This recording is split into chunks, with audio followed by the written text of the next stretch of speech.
지난 주일에는 로마서 4장을 통해서 우리가 믿음으로 하나님께 의롭게 된다라고 배웠습니다. 의롭게 된다라는 것은 하나님께서 우리를 죄 사함으로 깨끗게 받아주신다라는 말씀입니다. 다시 한번 짚어드린다면 우리가 이 죄 없게 되는, 의롭게 되는 것은 율법도 아니요 할례도 아닙니다. 유대인이라는 혈통적 조건이 우리를 의롭게 해주는 것이 아닙니다. 오직 구원은 예수님의 십자가의 죽으심으로 말미암아 우리가 예수님이 치러주신 그 죄의 대가로 말미암아 속죄함을 받고 예수께서 부활하심으로 말미암아 우리에게 구원의 길이 열린 겁니다. 예수님이 만약 십자가의 죽으심으로 끝났다라면 이거는 죄값만 치른 거예요. 그런데 예수님이 죽음에서 부활하심으로 우리에게는 구원의 소망이 생긴 거죠. 그래서 예수님이 중요한 거예요. 예수님이 날 위해 하신 그 십자가의 죽으심, 행위, 말씀, 그것을 그대로 아멘으로 받아들이는 그 믿음에 하나님께서 의롭다 여겨주시고 구원을 주시는 겁니다. 그럼에도 로마에서 자생적으로 생겼던 로마 교회, 그 로마 교회 주축들은 전부 다 유대인들이에요. 유대인들은 워낙 유대교 영향을 많이 받았기에 그들은요, 예수님을 믿어도, 예수님을 하나님의 아들 구세주로 영접해도 그들이 전통적으로 가지고 있었던 그 율법을 지켜야 된다, 할례를 받아야 된다, 아브라함의 후손이 되는 그런 혈통적, 그러니까 유대인이 아닌데 유대인으로 귀화하는 그런 것들을 통해서 하나님의 구원의 역사가 일어난다라고 주장한 거예요. 여기에 대해서 바울은 전혀 그렇지 않다라고 반박을 한 겁니다. 왜냐하면 바울도 유대인이잖아요. 이 바울이 우리의 조상 아브라함을 예로 듭니다. 우리는 모두 아브라함의 후손이고 아브라함과 이삭과 야곱, 그리고 야곱에서 나온 12아들들이 이 지파의 12 이스라엘 지파의 모태가 되었으니 그 아브라함이 의롭게 된 것은 아브라함이 율법을 지켜서 의롭게 된 것이 아니지 않느냐. 아브라함 때는 율법 자체가 없었노라.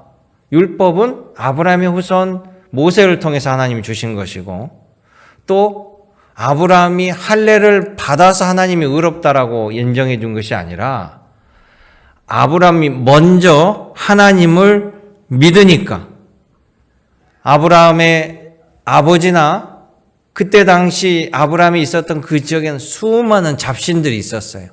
수많은 잡신 중에 아브라함이 하나님을 창조주, 내 생사화복의 주관자로 믿고 고백하니까 하나님께서 그 믿음을 보시고 일방적으로 의롭다라고 여겨 주신 거죠.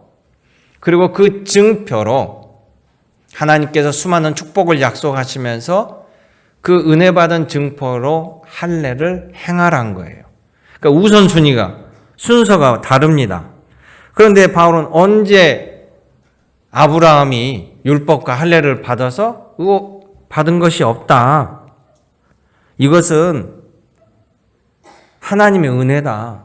만약에 율법과 할례를 행해서 의롭다고 했다면 이것은 아브라함이 자기 행위로, 자기 노력으로 성취한 거지 은사가 아니다. 선물이 아니다. 이렇게 깔끔하게 예수 복음의 진리를 가르쳐 주었습니다. 여러분 기억나시죠? 네, 한 명도 기억이 안 나십니다. 제가 지금 다시 짚어드렸으니까 잘 기억하시고 이후의 말씀을 들으시기 바라요.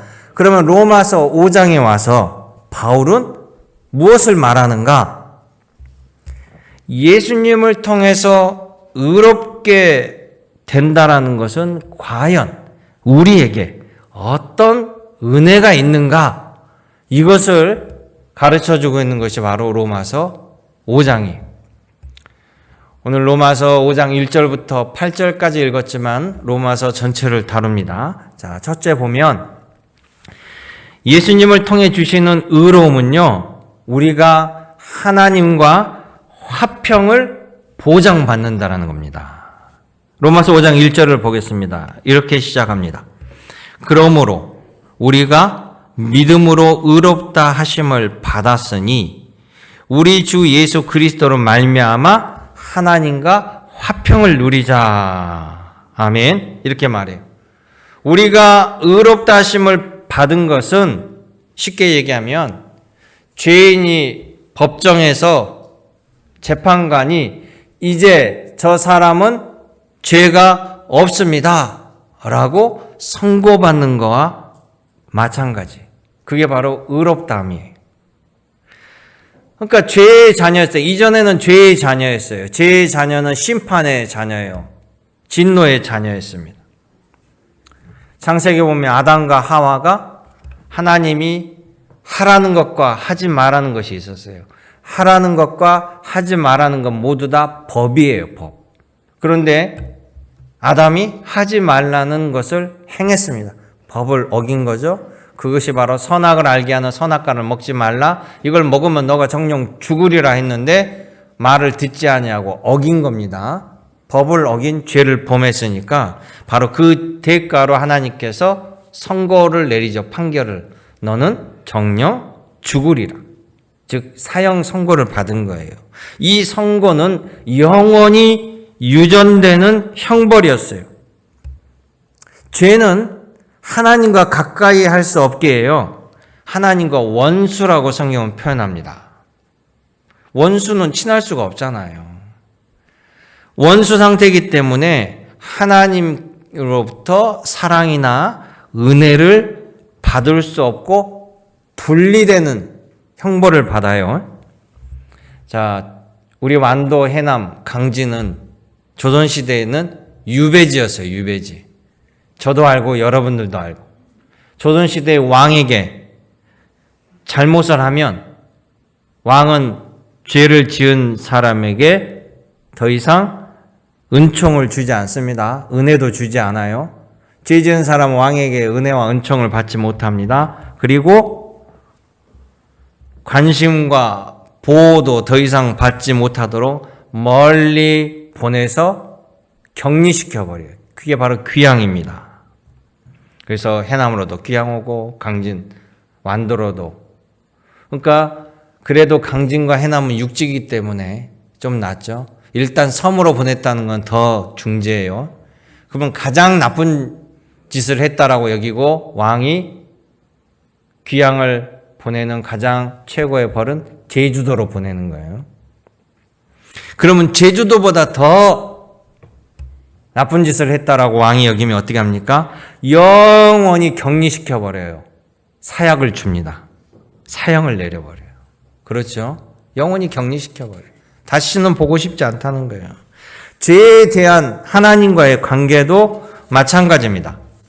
죄인은 은혜도 받지 못하고 하나님 앞에 나아갈 수가 없어요. 그런데 예수님께서 우리의 죄를 대신 져주셔. 이거를 대속이라고 하고 속죄라고 해요. 그래서 우리가 속죄함을 받은 하나님의 은혜와 은총, 의롭게 되는 일방적인 은혜를 받는 거예요. 내가 죄값을 치르지 않았는데 예수님 때문에 내가 죄값을 치렀다라고 인정을 받는 걸, 그거를 신학적인 용어로 칭의라고 합니다. 의롭다고 여겨준다는 것은 죄 없다라고 선언해 주는 거예요. 자, 로마서 5장 10절 말씀을 보세요. 로마서 5장 10절에 보면 뭐라고 합니까? 우리가 하나님과 원수되었을 때, 아직 죄인이었을 때 그의 아들 예수님이 죽으심으로 말미암아 누가 혜택을 봐요? 우리가 하나님과 화목하게 되었다. 화목하게 된 자로서 더욱 그의 살아나심, 예수님이 죽음으로 끝나는 것이 아니라 부활하심으로 말미암아 우리가 구원받은 것이다. 아멘. 이렇게 나오죠. 그러니까 의롭게 받은 우리는 그러면 뭐가 달라질까요? 의롭게 되었다는 것은 더 이상 우리는 하나님의 심판의 자녀가 아니고 진노의 자녀도 아니에요. 이제 하나님 눈앞에서 우리를 영원히 치워버려야 할 대상, 멀리 귀향을 보내야 될 대상이 아니고 오히려 이제 하나님 옆에 가까이 두며 화평을 누릴 수 있는 관계로 회복되었다라는 사실이에요. 그래서 예수님이 십자가에서 마지막 비명을 지르시고 엘리 라마 사박다니 하시며 운명하실 때 예루살렘 성전에 무슨 일이 벌어졌습니까? 예루살렘 성전이 이렇게 직각형이에요. 그러면 성전에 들어오면 여러분이 앉아있는 장소 성소가 있고 그 안쪽에는 법궤를 두는 것을 지극히 거룩한 곳이라고 해서 지성소로 구분했습니다. 쉽게 말해서 여러분의 앉은 곳과 이 설교단 여기를 구분해서 이 앞에 커다란 휘장, 장막이 쳐 있는 거예요. 그래서 제사장은 이 성소에 들어와서 하나님의 진설병, 또 하나님 이 성소 안에 촛불을 켜놨는데 그것이 꺼지지 않도록 매일 기름과 떡을 교체해요. 그러나 제사장도 이 안쪽 지성소까지는 들어갈 수가 없습니다. 이 지성소는 하나님의 영광이 가득한 곳이라 죄된 사람이 들어오면 다 불타 죽어버리는, 즉 태양에 가까이 가면 가까이 갈수록 불타 녹아버리고 사라지는 것 같은, 그러니까 하나님 앞에 나아갈 수 없는 거예요. 일반 사람들도 가까이 갈 수 없어서 하나님이 제사라는 방식을 통해서 제사장에게 동물의 피를 뿌림으로 잠시 하나님의 말씀을 들을 수 있고 하나님 앞에 조금이라도 나올 수 있도록 허락해 주신 거예요. 그런데 예수님이 돌아가심으로 그 휘장 장막이 찢어졌다는 겁니다. 그 뭡니까? 이제 우리가 의롭다함을 인정받아서 하나님 앞에 나오는데 모든 제약이 사라진 거예요. 그렇기 때문에 우리는 주님 앞에 나올 수 있고 예수님 때문에 장막이 제거되어서 이렇게 앉아서 예배 드릴 수 있고, 우리가 예배 드릴 때 하나님께서 우리의 예배를 받으시고 여러분들이 하나님께 기도 드리면 하나님께서 내 기도를 들으시고 응답해 주시는 관계의 회복, 하나님의 자녀가 되는 지위의 회복, 이 모든 것이 이루어진 겁니다. 누구 때문입니까? 예수님 때문이에요. 그래서 바울은 5장 8절에 그리스도의 죽으심은, 십자가의 죽으심은 바로 하나님의 사랑, 하나님이 우리를 사랑한다는 그 모든 것에 대해서 분명한 증거가 된다, 확증이라는 거예요. 말로만이 사랑이 아니잖아요. 독생자를 보내셔서 피 흘려 죽게 하는 그 모든 것을 보게 한 이만큼 더 확실한 하나님의 사랑의 확증은 없다라고 강조한 겁니다. 그러게 사랑하는 성도 여러분, 예수님 때문에 하나님과 화평을 이룬 우리는 이제는 더 이상 하나님으로부터 사랑이 끊어짐을 당하지 않습니다. 믿으시기 바라요. 로마서 8장 39절에 그래서 이렇게 얘기합니다. 우리 주 그리스도 예수 안에 있는 하나님의 사랑에서 그 어떤 것도 우리를 끊을 수 없느니라. 할렐루야. 이렇게 단언하는 거예요.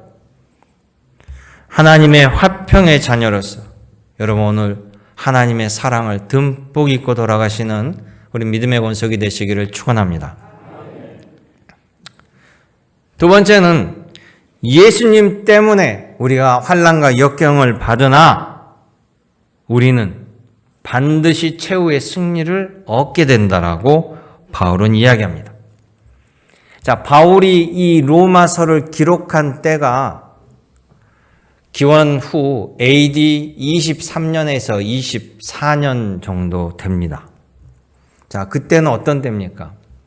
아주 기독교인을 못 잡아먹어서 안달하고 죽이고 핍박하던 그런 시대였어요. 로마 제국에서도 기독교인을 싫어했고,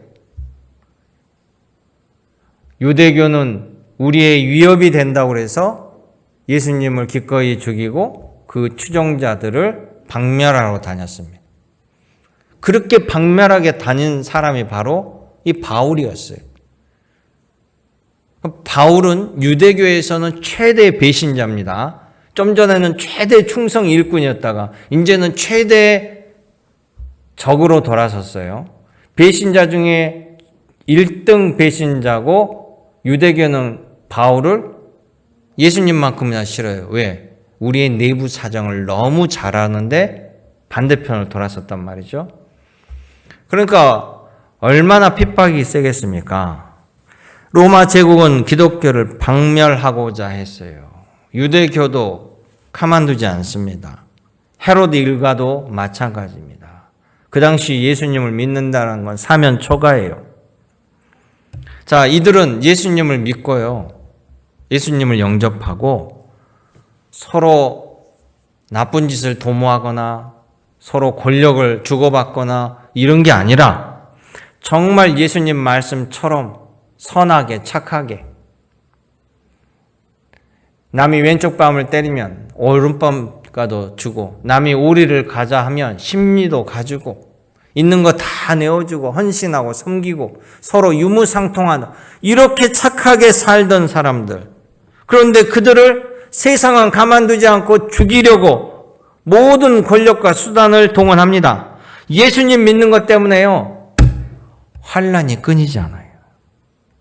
그런데 바울은 이 로마서에 뭐라고 하냐면요. 5장에 우리가 예수님 때문에 의롭게 되는 은혜를 입게 되었으니 우리는 하나님의 영광에도 참여하게 되고 우리는 그 즐거움도 참여하게 된다. 이 즐거움은 심지어 환난 가운데서도 이 즐거움을 절대 빼앗을 수 없는 즐거움이다. 이렇게 주장해요. 어떻게 그런 일이 일어납니까? 여러분, 환난 당하는데 즐거워요? 환난과 역경이 오는데 즐거움으로 견뎌요? 미친 거 아니에요? 말할 수 없는 환난이 다가오는데? 자, 5장 3절에 이하에 보면 그럽니다. 우리가 환난 중에도 즐거워하나니 이는 환난은 인내를, 인내는 연단을, 연단은 소망은 이루는 줄을 알미로다 이랬단 말이에요. 환난 중에 즐거워한다는 거는 정상적으로 보면 미친 거죠. 그렇게 생각할. 근데 이 말의 핵심이 뭐냐면 핵심 포인트는 이거예요. 환난이 오는데 즐거워할 수 있었던 것은 결국에는 견딜 수 있는 소망이 있다는 거예요. 환난의 끝에 소망이 있잖아요. 이 소망 때문에 견디고 인내하고 내공이 쌓여서 결국 즐거움을 가질 수 있고 이 즐거움으로 견딜 수 있다는 거예요. 그럼 이 소망이 뭡니까? 이 소망. 이 소망은 결국 우리가 최후의 승리자가 된다라는 확신이에요. 흔들리지 않는 확신, 소망입니다. 그러니 이겨내면, 버티면, 인내하면 하나님의 즐거움에 반드시 들어간다는 거죠. 그래서 5절에 바울이 이렇게 얘기해요. 이 소망이 우리를 부끄럽게 하지 않는 것은, 그 말은 뭡니까? 이 소망이 나를 실망치 않게 한다는 것은 그거잖아요. 이 소망이 뭐예요? 바로 예수님의 죽으심과 부활의 사건입니다. 예수님이 죽음에서 이긴 사건이에요. 자, 유대교는 예수님만을 제거하면 기독교는 사라진다고 생각했어요. 로마 제국도 예수님을 죽이면 반란 세력들이 잠잠하고 유대교 종교 지도자들도 이제 자기들의 정적을 죽였으니 말을 잘 듣겠지라고 생각했단 말이에요. 그런데 그 예수님이 죽였는데 살아나신 거야. 죽음에서 예수님이 이기시고 부활해서 이기신 거예요. 누가 최후 승리자입니까? 주님이 최후 승리자예요. 자, 바울은 이런 얘기를 해요. 출애굽 때, 출애굽은 당시의 이집트는요, 세계 최대 강대국입니다. 세계 최대 강대국은 뭘로 강대국입니까? 군사력으로 강대국이에요. 군사력. 마차와 전차, 기병대. 이 애굽을 이길 수가 없어요. 근데 그 애굽 땅에서 노예로 살던 사람들이 애굽을 탈출할 수 있다? 애굽의 노예가 애굽을 탈출하면 그 애굽은 강대국이 아니에요. 강대국이 아니에요. 근데 어떻게 탈출할 수 있었을까요? 노예의 힘으로요? 그러니까 노예들 스스로는 애굽을 탈출할 수 있다는 것은 확률이 제로인 불가능입니다. 근데 애굽은 수많은 신들의 나라예요.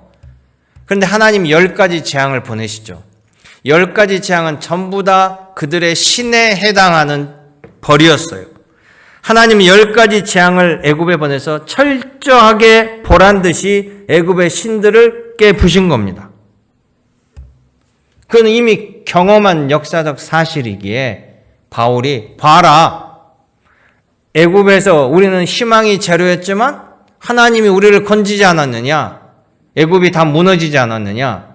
로마 제국 지금은 어마어마하게 강대하지만 저들도 반드시 로마 제국, 이 많은 신들도 지금 로마는 강대하지만 전부 다 하나님 앞에 깨지고 무릎 꿇게 될 것이다. 그러니 소망을 가지고 인내하라. 바울의 외침이. 여러분 믿음 없이는 할 수 없는 말입니다. 그러죠? 딱 3사람만 그래요. 나머지는 아직도 못 믿어요. 그러면 세상 역사는 어떻게 되는가 제가 알려드릴게요. 바울은 미래를 모르고 죽었습니다. 이렇게 말한 바울도 순교당해 죽었어요. 바울 때 이스라엘이 해방된 것도 아니에요. 자, 바울은 아까 24년도, 25년도에 이 로마서를 썼다고 그랬잖아요. 그런데 그 뒤로 이제 체포돼서 감옥에 로마에 갇혀 있었는데, 자, 로마 황제가, 네로라는 황제가 로마의 황제가 됩니다. 근데 이 로마의 황제는, 네로는요, 건축에는 귀재였는데 또 약간 사이코 기질이 있어요. 그래가지고 로마시에 불을 지릅니다.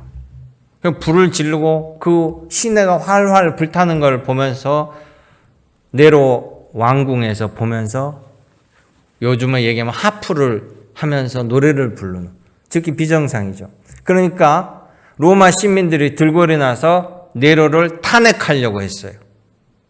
탄핵하려고 하니까 네로가 내가 한 거 아니야. 기독교인들이 이 짓을 벌인 거야. 뒤집어 씌운 거예요. 그러니까 자기 재산을 잃고 자기 가족을 잃은 로마 시민들이 이성을 잃고 기독교인들을 죽이고 탄압하는데 앞장서기 시작해요. 그 전에는 시민들까지는 탄압을 안 했는데 시민들까지도 기독교인을 죽이게 됩니다. 기독교인을 잡아다가 화형을 시키면서 밤에 가로등으로 사용할 정도로 끔찍한 일들이 벌어지는 거예요. 그러면서 사도 바울도 순교를 당합니다. 목이 잘려나. 베드로도 순교를 당합니다.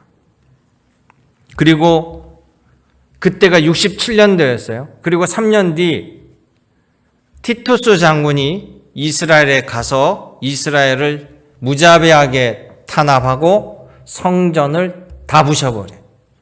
성전을 완전히 부셔버리고 그 자리에 주피터, 로마에서 섬기는 신, 주피터 신전을 딱 세워버립니다.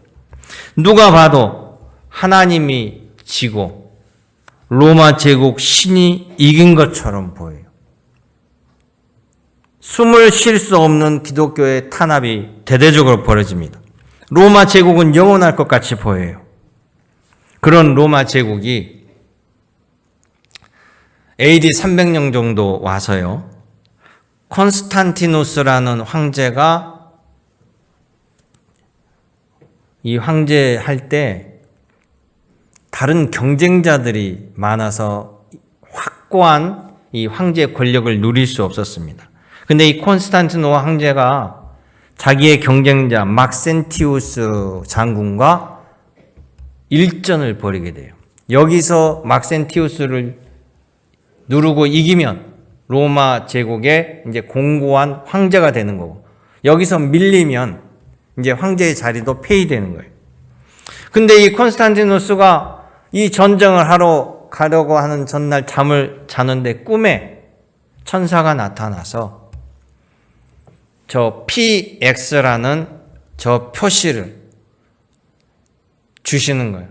저것을 붙들고 나가면 너희가 승리할 것이다. 그래서 이 콘스탄티누스 황제는 전 군대에다가 저 마크를 방패에 새기게 해요.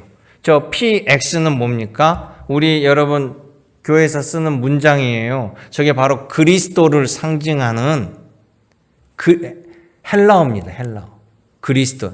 저것을 지금은 라바룸이라고 하는 문장으로 써요. 목사님들 여기도 있죠. 예. PX. 1부 때는 이걸 못 봤네. 예수 그리스도라는 이 문장. 그러니까 이걸 전부 다 달고 나가는 그 로마 군대 병사들 뭡니까? 그리스도의 군대가 돼버렸잖아요. 그래가지고 저 전쟁에서 승리하게 돼요. 콘스탄티누스가. 그 승리를 기념해서 세운 개선문이 콜로세움 옆에 딱 세워져 있고, 저때 콘스탄티누스가 은혜를 입어가지고, 그러니까 백성들이 들고 일어나서 기독교가 로마를 지배한 게 아니라 하나님이 딱 황제를 붙잡아 주니까 이 콘스탄티누스 황제가 이제부터 기독교 탄압 금지 스톱. 기독교도 종교의 하나다. 이렇게 공인을 해준 거예요. 그리고는 처음부터는 국교는 안 됐지만 공인한 다음에, 그리고 세월이 흐른 다음에 그냥 로마 제국 전체가 이제는 다른 잡신 주피터고 뭐고 포세이돈이고 필요 없어. 다 없애버리고 우리는 하나님만 믿어. 하나님만 안 믿으면 가만 안 둬. 그래서 국교로 선포해버린 거예요. 로마가. 그래가지고는요, 자기네들이 세웠던 예루살렘 성전의 주피터 신전을 다 부시고 거기다가 교회를 세운 거예요. 예수님의 교회를. 콘스탄티누스 어머니 헬레나는요, 예루살렘을 다 뒤져가지고 예수님의 무덤을 찾아내서 교회를 세우고, 성모 교회를 세우고, 또 교회를, 유적지를 다 세워요. 그래서 헬레나라는 사람은 캐톨릭에서는 성녀 헬레나라고 칭호를 줄 정도입니다. 이 모든 역사가 바로 이 바울이 주장했던 그 이야기를 그대로 보여주고 있는 거예요. 할렐루야! 이 로마서를 받았던 로마 교인들은요, 앞으로 로마 제국이 기독교 국가가 된다는 것은 꿈 같은 소리예요. 그런데 이루어진 사실입니다. 그러게 사랑하는 성도 여러분, 최후 승리가 하나님께 있음을 여러분 분명히 흔들리지 말고 소망을 갖기를 원합니다. 마지막 세 번째 말씀입니다. 세 번째는 예수님 때문에 우리에게 영생 구원이 있다라는 사실이에요. 기독교에 대한 로마 제국의 잔혹한 핍박, 박멸 정책에도요, 예수님을 믿는 사람들이 들불처럼 번져나갑니다. 그런데 이들의 특징은 죽음을 두려워하지 않는 거예요. 죽음을 두려워하지 않고 이 믿음을 지키는 신앙. 여러분, 세상에서 제일 두려운 것은 목숨을 빼앗기는 거예요. 목숨을 잃는 것을 가장 두려워해요. 그게 죽음이잖아요. 사람은요, 죽을까봐 배신합니다. 죽지 아니하려고 살려고 비열한 짓도 서슴지 않습니다. 죽음은 강력한 무기이면서도 반드시 피해야 할 대상입니다. 죽음을 다 싫어해요. 그런데 예수님을 믿는 그 당시에 예수님의 제자들은요, 예수님의 그 말씀 곧이곧대로 몸은 죽임을 당하여도 내 영혼을 없애지 못하는 저들을 두려워하지 말고, 몸은 죽어도 내 영혼을 주관하시는 하나님의 편에 서라라는 이 예수님의 말씀을 그대로 실천합니다. 이걸 철저히 실천한 사람이 초대교회 교인들이었어요. 그러니까 그들은요, 믿음을 저버리는 거 아니라 목숨을 내놓는 거죠. 여지없이 순교를 당하면서도 결코 예수님을 배신하지 않았습니다. 만약 죽음이 끝이라고 생각하면 이렇게 할 수 없어요. 그러잖아요. 그런데 죽음 이후에 하나님의 결국에는 심판, 최후 심판이 하나님에 있음을 믿고 확신한 사람만이 따른다라는 거예요. 그렇죠? 로마서 5장 12절에 이렇게 얘기합니다. 인류의 조상 아담 때문에 세상에 죄가 들어오고 이 죄로 말미암아 사망이 들어왔어요. 근데 이 사망은 인류의 모든 사람이 죄를 지었으므로 사망하게 되는 거예요. 예외가 없어요. 모든 사람은 죽는다라는 거예요. 그런데 5장 17절에 바울은 이렇게 합니다. 아담 때문에 모두가 죽게 되었는데 한 분 예수님 때문에 예수님을 믿는 자들은 생명 안에서 왕노릇하리라. 할렐루야. 생명을 얻으리라는 말이. 또 21절에 5장 21절에 우리 주 예수 그리스도로 말미암아 영생에 이르게 된다. 영원한 생명을 누린다라는 사실이에요.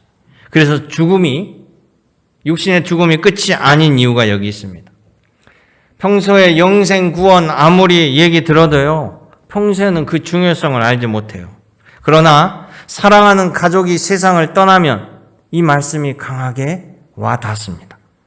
돌아가신 내 사랑하는 아버지, 도대체 그 영혼은 어디로 가시는 걸까? 이 장래 동안 그것이 머리를 계속 맴돌아요. 이제 영원히 내 아버지를 볼 수 없는가? 만날 수도 없는가? 사랑하는 내 어머니, 사랑하는 내 형제를 이게 영원한 이별인가? 그런데 말이죠. 성경은 우리 영혼의 연속성, 육신의 부활을 약속해 주신다는 요한복음 5장 29절에 얘기합니다. 선한 일을 행한 자는 생명의 부활로, 악한 일을 행하는 자는 심판의 부활로 나오리라. 아멘. 그러니까 여러분, 죽음이 끝이 아니에요. 오히려 악한 자들이 죽으면 잘 죽었다, 벌 받았다, 그게 최후의 벌이 아니었던 거예요. 알고 보면 더 무서워요. 여러분, 예수님 안에 있는 영원한 생명을 믿으시기 바랍니다. 하나님 나라의 영광을 꼭 얻기를 원합니다. 그러니까 제발 하나님께 좀 잘하세요. 우린 언젠가 하나님 앞에 다 가게 되어 있다니까요.